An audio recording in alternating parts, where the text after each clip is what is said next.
Bueno, soy Marta Peirano, soy periodista y desde hace a lo mejor 20 años me dedico a investigar sobre tecnología, infraestructuras y sobre todo aspectos de la vigilancia de los gobiernos, de las empresas y de este largo tejido de dispositivos que llamamos el Internet de las cosas.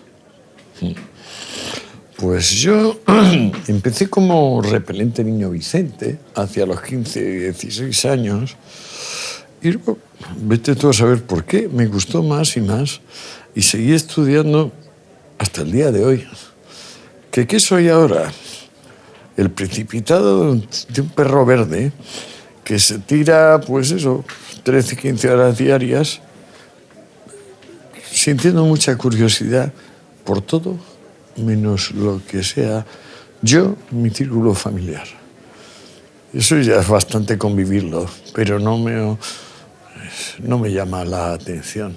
Entonces, claro, si pones 70 años multiplicado por 13 horas diarias de atender todo lo que no sea tu ombligo, los likes que te ponen, por ejemplo, a tu foto, entonces sale un tío así como yo. Bueno, ni tan mal. No sé si está bien o mal, ha salido una cosa un poco rara. Quiero decir, en el sentido de que no acabo de encontrar parecidos. Acabo de encontrar gente que se me parezca mucho. Me gustaría, serían colegas, serían romper la soledad. Tan solo no estás, me parece. Siempre he estado muy solo. Extremadamente solo, no te imaginas. Antonio, ¿abro el sobre? Pues parece que es obligatorio. Obligatorio. Vamos allá. La pregunta es, ¿quién decide la verdad? Pues mira, verdad viene de aletheia, una palabra griega. A es una partícula privativa, como la de inmóvil o inverosímil. Y letheia. ¿Qué quiere decir eso? Lethos, el olvido. Del olvido viene el río Leteo, que es el que hay que cruzar para llegar al Tártaro. ¿Qué es la verdad? El desvelamiento, quitarle el velo. El velo principal es el olvido. La verdad, recordar. Desolvidar. Desolvidar, muy bien. Eso, así está en Parménides, en el poema de Parménides. Luego también tienes veritas en latín, pero no tiene la misma profundidad de significado. El significado griego es espectacular. O sea, eso quiere decir que la verdad está siempre y en todas partes. Lo que hay que quitarle el velo de olvido que la cubría. Pero entonces los periodistas trabajan con otro tipo de verdad, porque el velo que tienen que quitar es otro, ¿no? Bueno, hay periodistas de un tipo y de otro. Es que como se llama medios de comunicación, lo que en buena medida debíamos llamar medios de indoctrinación, y parten unos y otros de o bien una propaganda, pagada o no pagada, o bien de fidelidad a una ideología. Entonces, claro, la información se reduce a mínimos y la adoctrinación a máximos. Pero si los periódicos son medios de indoctrinación, ¿cómo podemos describir a las plataformas digitales que se utilizan para manipular personas?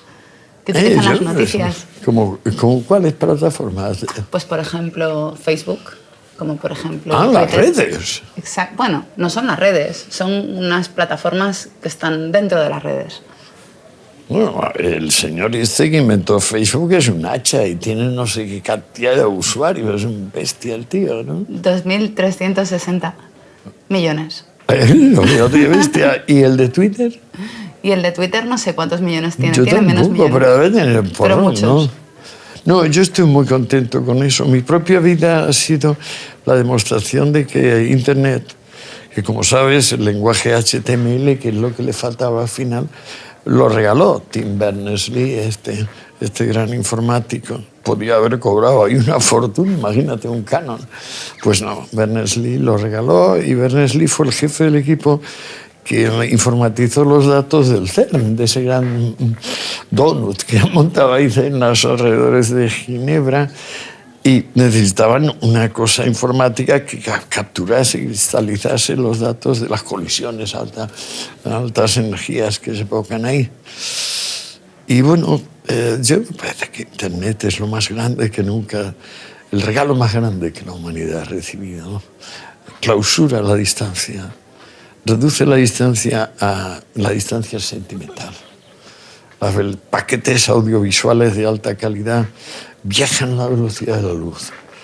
La persona que use su móvil, no para mirar los likes de su foto, sino para mirar cualquier otra cosa, es un sabio muy superior a Aristóteles. Depende de su paciencia, pero ahí está todo. Y claro, estos instrumentos que son las redes, en particular Twitter y Facebook, a mí me han salvado la vida, porque a mí me odiaban de siempre el PP y de siempre el PSOE. A partir de cierta época, cuando Pedro J. me dio mucho más dinero por empezar a escribir en El Mundo, y ya, claro, para el país me constituía en un monstruo innombrable. Gracias a las redes volví a existir. Si no, en este país, igual que está sometido al bipartidismo, está sometida a la prensa y los medios de información, pues personajes como Rouras o personajes como Cebrián o el propio Pedro J. antes, ¿no? Ahora, con Twitter y Facebook, pues ya eres libre, ya no necesitas, digamos, lamerle el trasero a uno o dos de los que dominan el temita. ¿Pero estás seguro? Porque... Totalmente. Mis obras, por ejemplo, llevaban 30 años sin recensionarse en la prensa española de ninguna especie.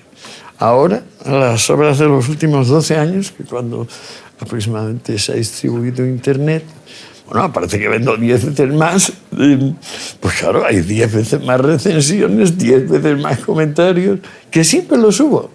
Pero es que antes tenías que encauzarlos en la línea, ¿qué? En El Mundo, en el ABC, en La Vanguardia, en El País. Pero entonces tú piensas que había más manipulación en los medios tradicionales de la que hay en los... 1000 veces más, o 1.000.000 de veces más. Pero ¿y cómo procesas entonces las campañas políticas que se hacen dentro de las redes sociales, que solamente las ve un grupo de personas y que están diseñadas para ese grupo de personas? Bueno, eso es como las personas que, por ejemplo, no quieren dejarle el ordenador al informático porque piensa que el informático va a mirar fotos, por ejemplo, que tiene en su ordenador. Se dan una enorme importancia a estas personas. Creen que interesan mucho a terceros. A mí me da igual, yo no tengo secretos, nunca los tuve.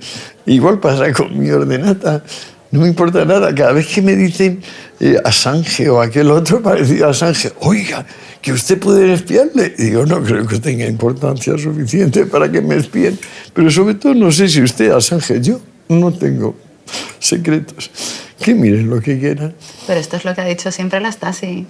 Si no estás haciendo nada malo, ¿para qué te vas a preocupar? Ah, y tenemos entonces que juzgar a partir de lo que fue una institución breve de Alemania Oriental en los destinos de la humanidad hace 10.000 años. No, pero un poco el argumento, ¿no? Que tú tengas algo que ocultar no significa que hayas hecho algo malo.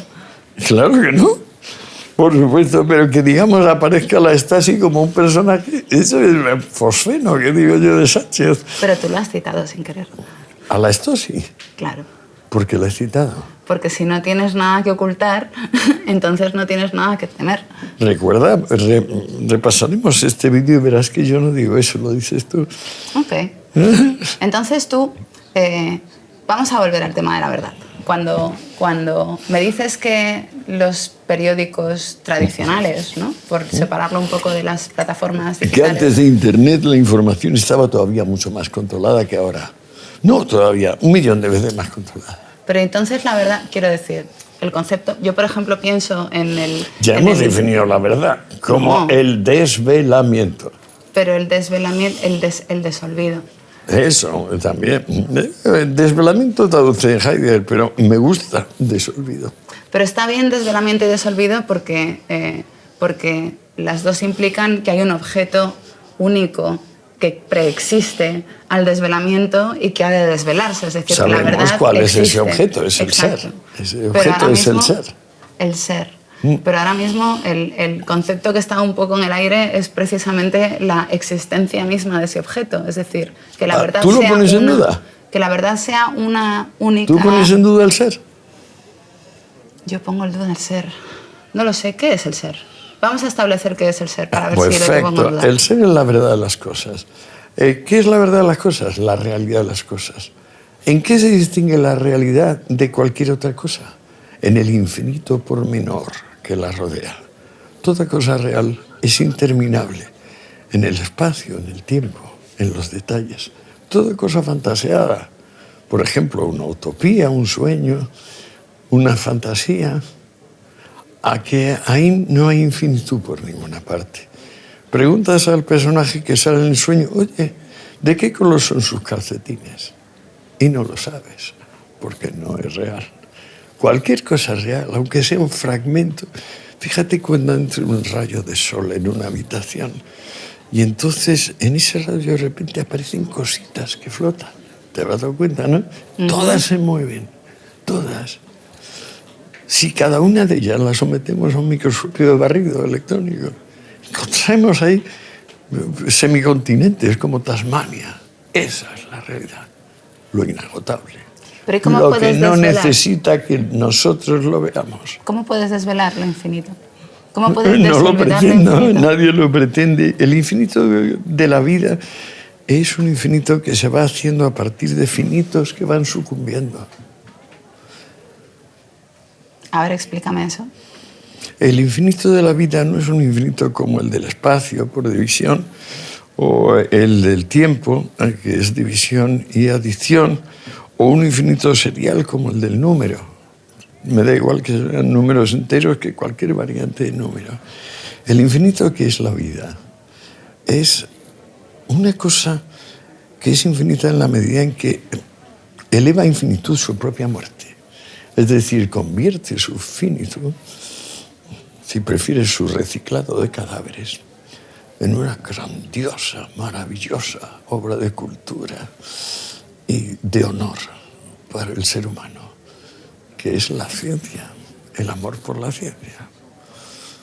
Si el hombre no sabe todavía, la especie humana, que su destino es saber y que cualquier otra cosa es perder el tiempo, pobre, va a venir la parca con la guadaña y este va a intentar esconderse, pero no hay sitio donde esconderse.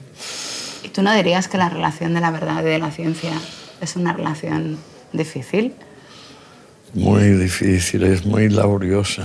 Hay que estudiar muchísimo. Decía Heráclito, la naturaleza ama ocultarse. Pero también otro fragmento dice, en realidad, para comprender, basta preferir estar despierto que estar dormido.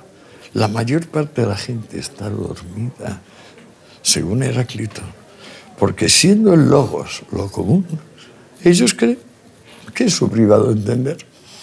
Y eso hace que, pareciendo despiertos, no se han despertado todavía, estén sumidos en profundo sopor. Según Heráclito, todo esto. Pero incluso cuando estás despierto, estás mirando con tus ojos. Sí, bueno, en este sentido, claro, el lenguaje siempre se va un poquito a lo metafórico y vuelve a lo metafórico a lo real. Cuando yo te hablaba del infinito pormenor, ahí no hay metáfora. Pero en cambio aquí sí, cada vez que, incluso cuando mencionábamos la verdad, como desolvido, también hay un poquitín de metáfora. ¿Cómo defines tú la metáfora? La metáfora. ¿Cómo defino yo la metáfora? Como un dibujo de un sistema. Dibujo de un sistema. Un cuento sobre algo. Como un mito, como si fuera mito. Pues el mito es que te cuentan la historia de otro, pero que en realidad es la tuya. Por ejemplo, Edipo o Antígona. Exacto. Sí, pero tiene que haber alguna diferencia más entre metáfora y mito para precisarlo. Yo creo que no. La metáfora es, digamos, el silogismo analógico, que el ser es uno, pero se dice de muchas maneras. Eso es la metáfora. Si el ser es decir uno, de muchas maneras. vamos a quedarnos ahí. Si el ser es uno y se define de muchas maneras, entonces, ¿cómo gestionamos ese problema en la literatura y Pero ¿por en qué es un la problema prensa? que el ser sea uno? ¿Por qué lo llevas a problema? No, lo considero un problema incluso lingüístico, ¿no? Si es uno y múltiple, ¿cómo encapsulas la verdad sobre el ser? No he visto ningún filósofo que quiera encapsular la verdad sobre el ser. Puede haber algún subnormal, pero no será filósofo ni estará recordado como filósofo. Eso es una trivialidad. O sea, te decía antes que en el lenguaje hay dos puntos muy sólidos, incambiables. Los nombres, que se inventan a sí mismos, y los verbos, que describen los actos. Y luego dos sectores que no son más que mirarnos nosotros el ombligo, los adjetivos y los adverbios. La mayor parte de los escritores vulgares, que te voy a decir, Víctor Hugo, Dickens, son inmensas masas de adjetivos, como el Capital de Marx. Masas y masas de adjetivos donde de vez en cuando aparece un verbo y pocos sustantivos. Pues claro, es un discurso que no es ontológico. Es más bien un discurso satírico, podemos llamar, ¿no? Cómico, pero no es un discurso de aletheia. Entonces la verdad se describe solo con nombres y verbos, no con calificativos. Yo, por ejemplo, llevo 12 años sin usar adjetivos ni adverbios en mis libros. Expresamente, por eso. Lo digo al comenzar el tomo 1 de Los enemigos del comercio. Voy a hacer un esfuerzo por describir las cosas sin emplear, digamos, categorías propias. Si llegas a estar lo bastante al tanto de un asunto, podrás describirlo con nombres y verbos. Y no necesitarás recurrir a bueno, malo, frío, caliente, me gusta, no me gusta, etc. ¿Qué llevan los adjetivos entonces? ¿Llevan la experiencia? ¿Cómo describes? No, los adjetivos son polares, acuérdate, los... los adjetivos son polares siempre. Un adjetivo necesita su contrario. Y yo te digo, ¿tú hay un solo nombre que tenga su contrario? ¿Hay una no Marta? ¿Hay un no traje tuyo? ¿No dedos tuyos? ¿A qué no? Espero que no. Claro, pero en cambio el adjetivo necesita siempre su contrario, si no, no vive. Ahí revela su fragilidad, su, digamos, subjetivismo. Pero entonces, ¿qué son las noticias? Oh, bueno, las noticias son signos del ser, eventos del ser, trozos de ser. ¿O tú lo piensas de otra forma? No lo sé. Lo estoy pensando mientras te digo. Y yo también, no te creas. ¿Cómo piensas las noticias? ¿Cómo Y piensas eso que las tenemos noticias tantos billones de neuronas que somos capaces de improvisar en segundos. Cosas que no se nos habían planteado, que yo te planteo a ti o tú a mí, y de repente este cerebrito que tenemos, que sin duda viene de 1 millón de años de evolución, va y consigue y acierta a veces.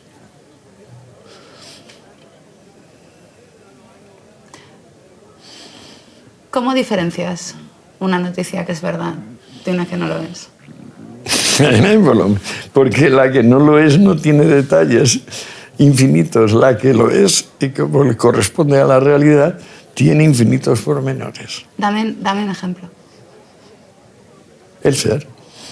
El ser no me vale. ¿Sí? Dame un ejemplo de noticia. Bueno, no, podemos entrar en noticias, pero me encanta tratar, volvemos aquí en 15 segundos. Hay personas que evidentemente no saben filosofía y creo que tampoco física, que ponen en la misma anaquelería el ser y el no ser. ¿Cómo?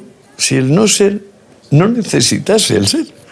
Como si no fuese una negación de algo previo.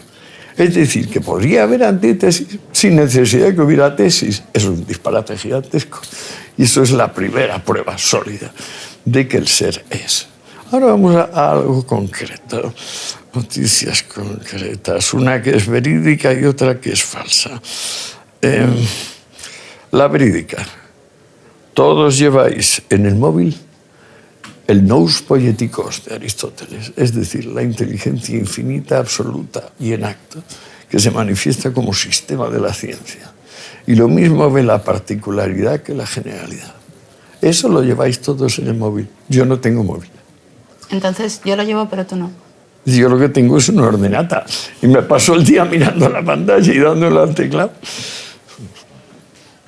Antes me pasaba el día leyendo, pero esto, la pantalla es de locura. ¿Te acuerdas que te contaba que anoche estaba viendo a Attenborough y leyendo al tiempo Plotino? Como Plotino era tan coñazo, Para compensar. de repente pues veía 10 minutos de Tasmania según Attenborough y así, digamos, cargaba las pilas.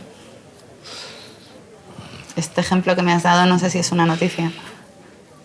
Pues vamos lo del móvil no es una noticia. Que lleváis el mundo entero, todos los que tenéis móvil, ¿no te parece una noticia? Es que Yo creo que el notición no sé de los no sé si es una noticiones noticia, pero desde luego no sé si es verdad. es ¿qué crees que no? El móvil, que tú mirando el móvil, digamos, 15 horas al día, dentro de 20 años, si tu tema era, por ejemplo, geología, ¿no eres ahora la máxima experta mundial? Si hubiera dedicado 20 años a estudiar toda la información Con lo que de tienes en geología tu teléfono. a la que tengo acceso a través de mi móvil. ¿Eh? Sí, Bien, probablemente. pues no es una notición eso. Porque antes teníamos que ir de bibliotecas y hacernos amigos de bibliotecarios, irnos a Simancas y a Burgos, ya no sé dónde, suplicar que nos dieran unos libros polvorientos que muchas veces no los tenían. Pero entonces, por simple lógica, si esto que tú acabas de decir es verdad, y efectivamente Me el temo acceso al que es móvil verdad.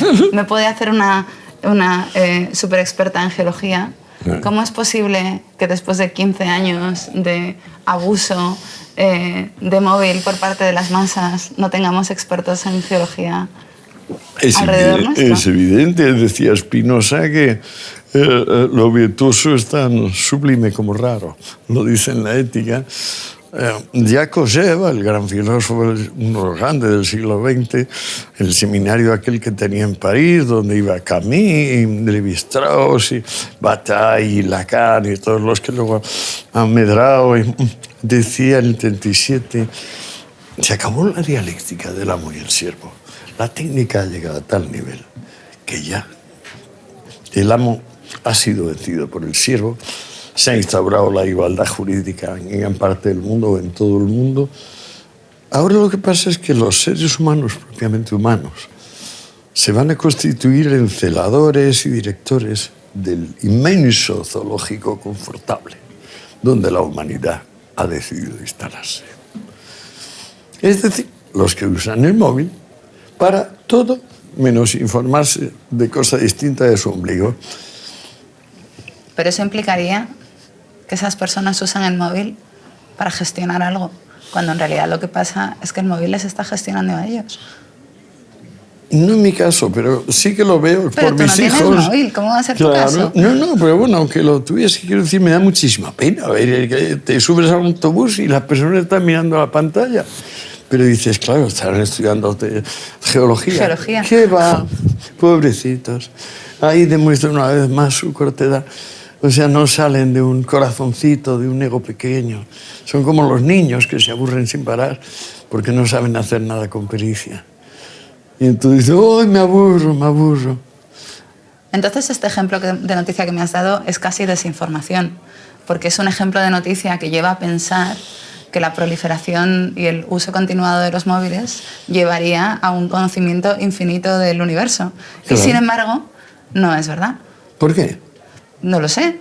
No, a lo mejor porque no es verdad. mira, si yo iba a tener móvil cuando empecé a ser repelente Vicente, el niño Vicente a los 16, es decir, ahora a 60 y pico años, yo sabría 100 veces más de lo que sé. 100. Porque, claro, el confort de la consulta a través del móvil o del ordenador es máximo. Y la persona que ama saber, la persona que quiere desolvidar, como dices tú, pues ¿qué más quiere? Y ahora, que haya muchas personas que no han salido del estatus infantil y que siguen aburriéndose, pues claro. Y además, cada vez más, se aburren cada vez más. Y cada vez más miran el móvil y a ver cuántos likes mi foto.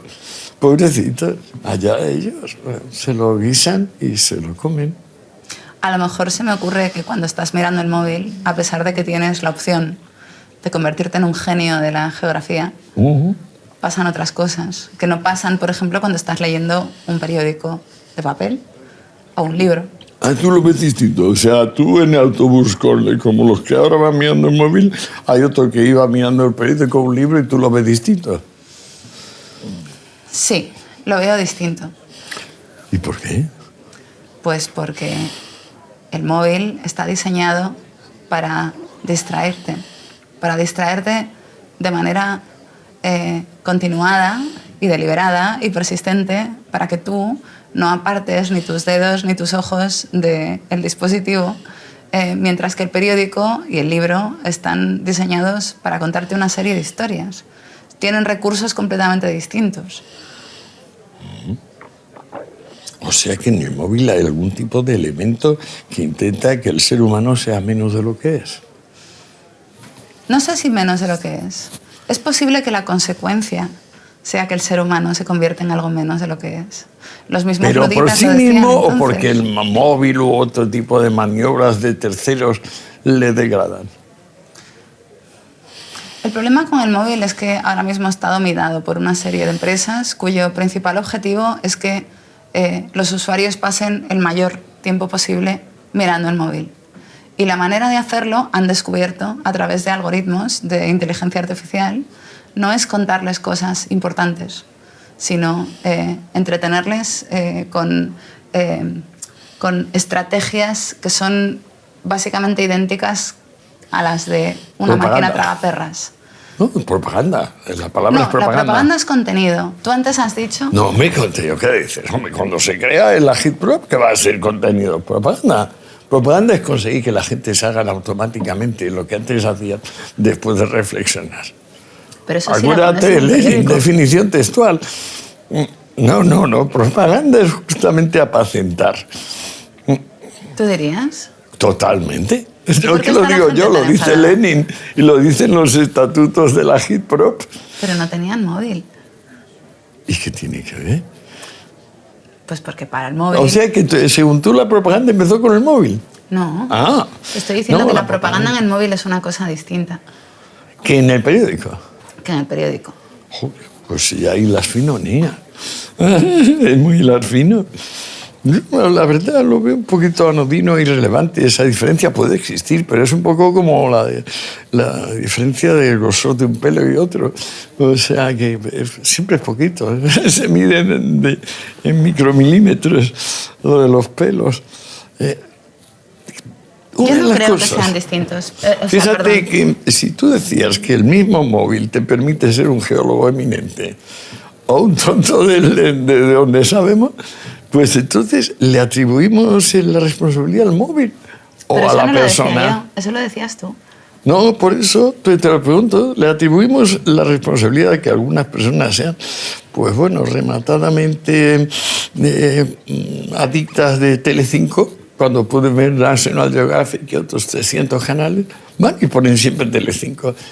Entonces dices, bueno, tiene que haber alguien maligno que ha decidido que esta persona que podría obtener noticias frescas y abundantísimas del mundo se reduzca a saber lo que le pasa a esta señora Isabel Estrada o como se llame esta, que no sé, yo es que nunca veo esos canales.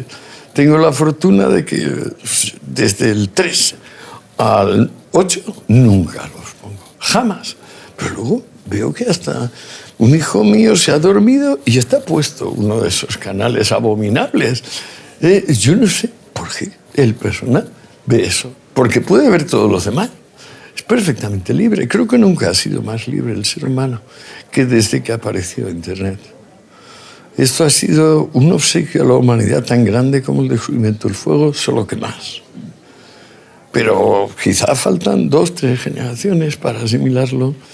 Y primero estará todo este tropel del zoológico confortable, mirando cuántos likes tiene mi foto. Veremos. ¿Y qué vamos a hacer? Yo me niego a coger a ese chico o chica y decir, no debes hacer esto, haz lo que yo. No, la verdad se impone sola. O sea, solo las mentiras necesitan subvención del gobierno. ¿Tú crees? Seguro. Completely seguro. Y todo este tiempo peleándonos para que subvencionen la cultura. No, es que eso que llaman cultura es una estupidez tan enorme como confundir el Quijote y descubrir una estatua de Cervantes o una calle que se le pone a él. Eso no es cultura, eso es otra vez aposentamiento, obra de analfabetos, personas que aman el saber. lo primero que hacen es pernoctar enormes sectores de su vida, enormes fragmentos de tiempo, en cosas que no tienen nada que ver con él, ni con sus manías. Porque claro, cada cual tiene sus manías. Yo, por ejemplo, soy un loco del ajedrez. Pero claro, en cuanto piense que los demás tienen que ser también un loco del ajedrez, empiezo a ser un loco. Vamos a volver al tema de la propaganda, que me he quedado flotando. Genial, ahí. vamos, eso ahí sí que chicha. Te voy a decir por qué pienso que es distinta la propaganda en un periódico que la propaganda en un móvil. La diferencia es que antes, cuando tú, hace 20 años, o 30 o 50, cuando tú hacías propaganda, tenías que hacer un solo mensaje para todo el país. Tu propaganda podía estar en la radio todo el rato, podía estar en las marquesinas, podía estar en la tele, podía estar en las calles, pero era la misma propaganda para todo el país. Todo el mundo veía la misma. Internet te permite, y concretamente el móvil te permite, que tú hagas una propaganda distinta para grupos distintos de personas. Y pueden ser propagandas contradictorias, porque unas las ven y otros no las ven. No, yo, por ejemplo, tiraba Mundo Obrero. Pero también había los de Falange que tiraban, pues no sé, el Requeteo, el Cara al Sol. Y también había, pues, digamos, el periódico El Régimen, que era La Riva, o El Pueblo, eran los periódicos entonces del Régimen, que también lanzaban. Hablábamos de lo mismo, pero el de Falange, que estaba ya medio perseguido por el Régimen, cuando llegó el Opus, a mediados de los 50, Falange empezó a estar mal vista. Bueno, esos son detallitos de la historia de España, ¿no? Y bueno, había también diferentes... La realidad siempre tiene muchas aristas, muchos puntos de vista. Ahora se ha generalizado desde la posverdad y desde esto que ha venido con Althusser, Foucault, Derrida. Ha venido la idea del relativismo, como si, al haber muchas perspectivas, se desdibujase aquella cosa que se ve desde las perspectivas. Ya Sócrates aclaró todo lo contrario. Es decir, que cuanto más puntos de vista tenga una cosa, más definida está la cosa. Luego vino Einstein en el 6, en la formulación de la teoría de la relatividad especial, y ya lo describió prácticamente en términos matemáticos. Y resulta que, claro, si tú te sitúas en cada punto de observación, tú ves exactamente lo mismo. Lo que pasa es que hay indefinidos puntos de observación.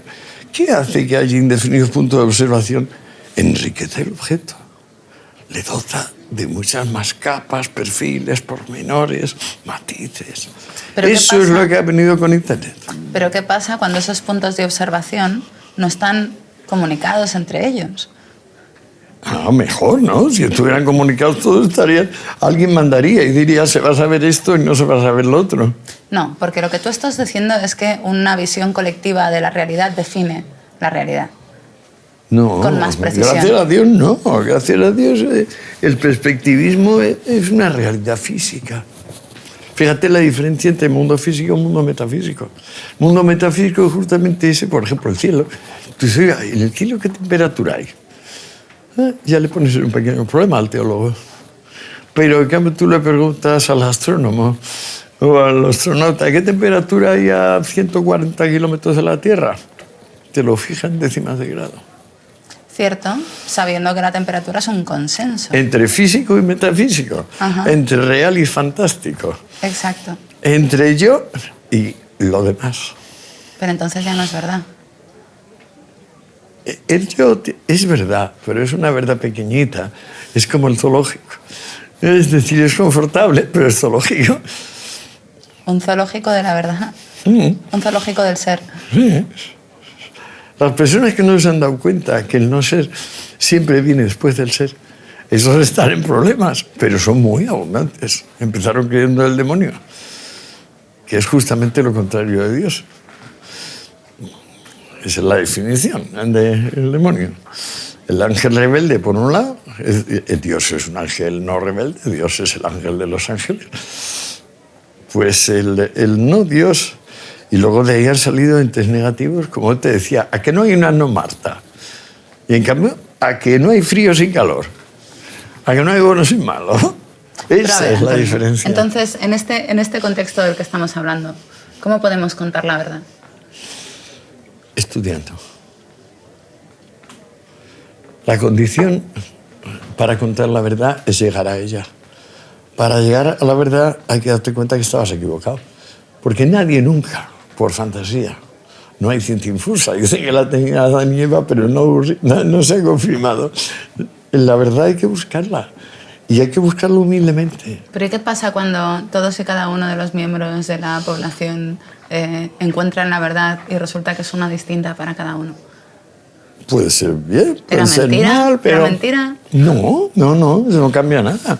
Si hay estudio, o sea, si tú te das cuenta que nadie nunca tiene una idea adecuada de algo, hasta detenerse en ello, en el espacio y en el tiempo, pernoctar allí, olvidarse de sí mismo y dejar que eso que estábamos atendiendo se exponga a sí mismo, todo va fantástico.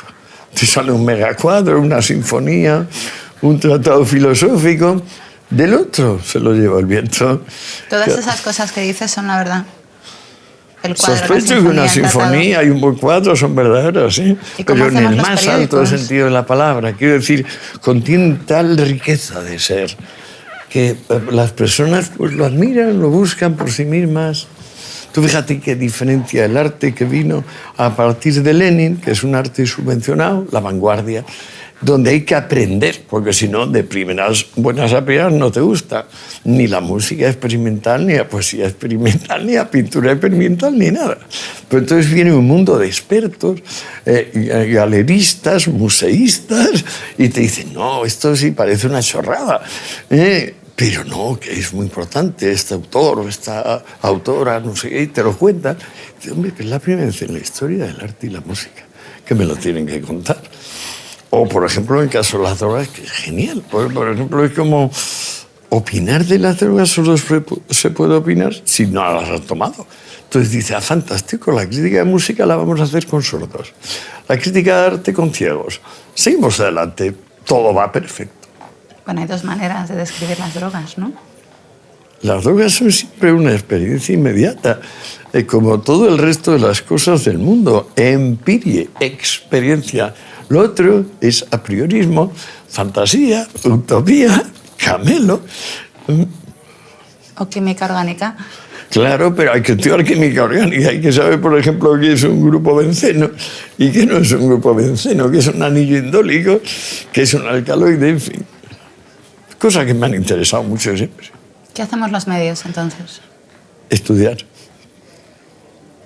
¿Qué hacemos los medios diarios? Procurar no manipular, procurar no darse importancia a sí mismo. Esto que hablábamos de que una persona tiene su ordenador y no quiere dárselo al informático, que lo tiene que arreglar porque teme que este se va a meter y va a averiguar sus secretos. Yo se lo comentaba a mi amigo anoche y digo, pero chico, tú te das mucha importancia, ¿no? ¿Tú crees que le interesa al informático tu vida privada, aunque tenga los vicios más abyectos? ¿Tú crees que le interesan?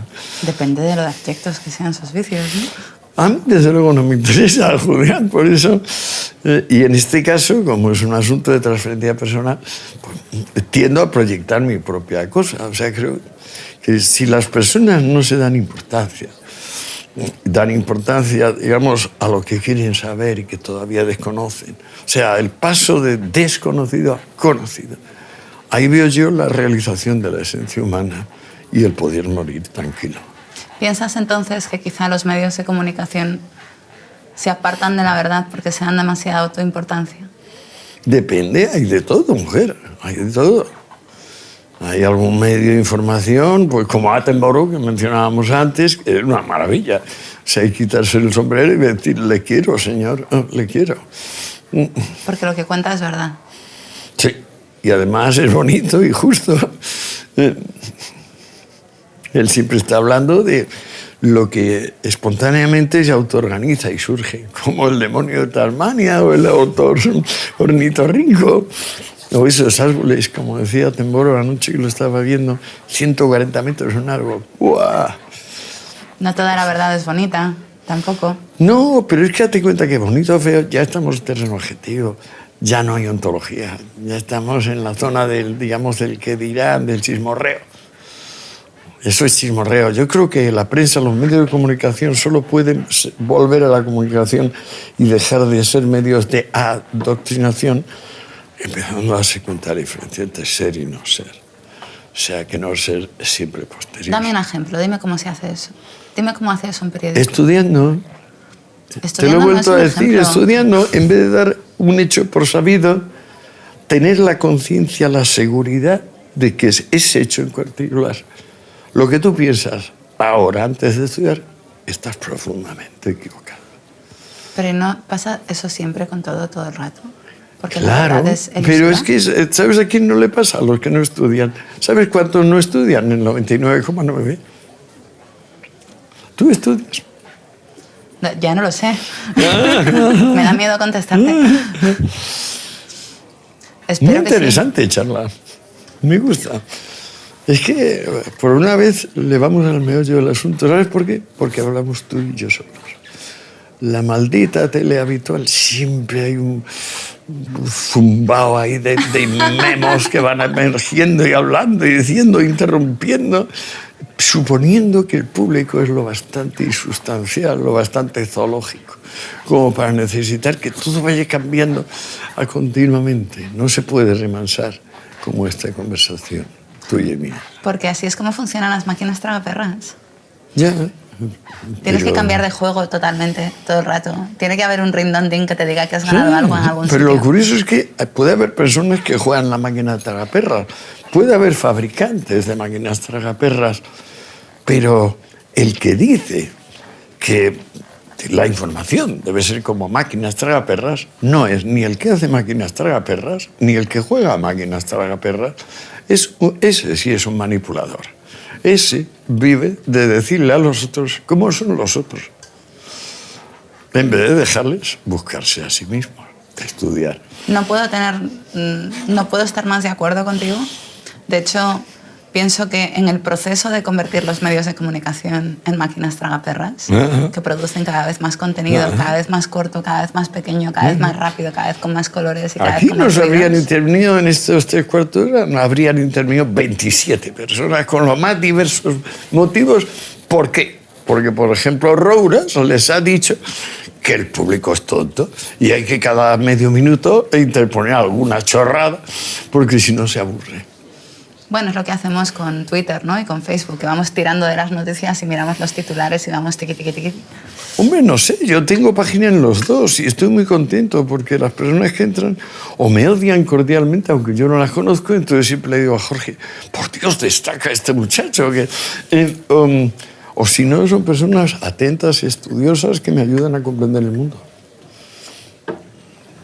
Entonces, cuando tú dices estudiar, en realidad lo que estás diciendo es que a lo que hemos renunciado en los medios de comunicación es al tiempo. A emplear el tiempo en cosas distintas de la ideología de cada cual. La ideología sobra, en general. Yo creo que la ideología, en este caso, en realidad es una distracción. Que el problema que tienen los medios de comunicación ni siquiera es la ideología. Un capricho, ¿no? No. Una apariencia de saber. Una apariencia de saber. ¿Tú crees que la ideología es eso? En realidad, quien la definió bien fue Abraham, el más antiguo, cuando decidió que había oído, su voz interior le había dicho que tenía que degollar a su hijo.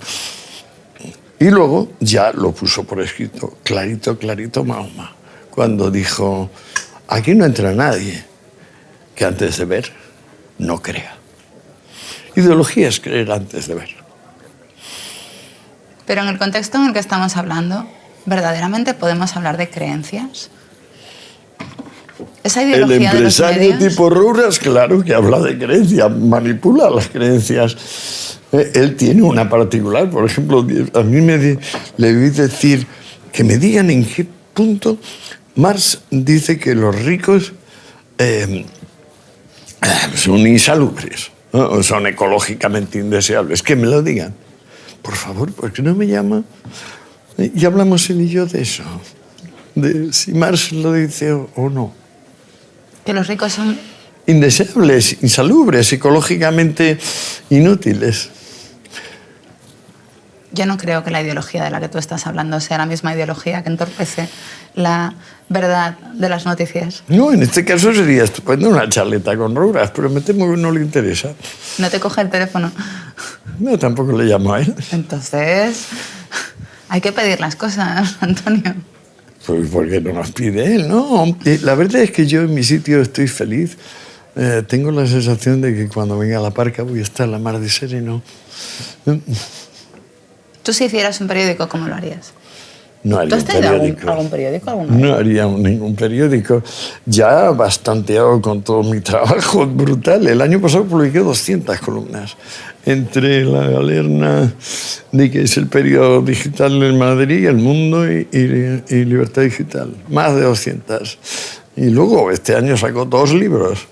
En los años anteriores una trilogía de 3.000 páginas.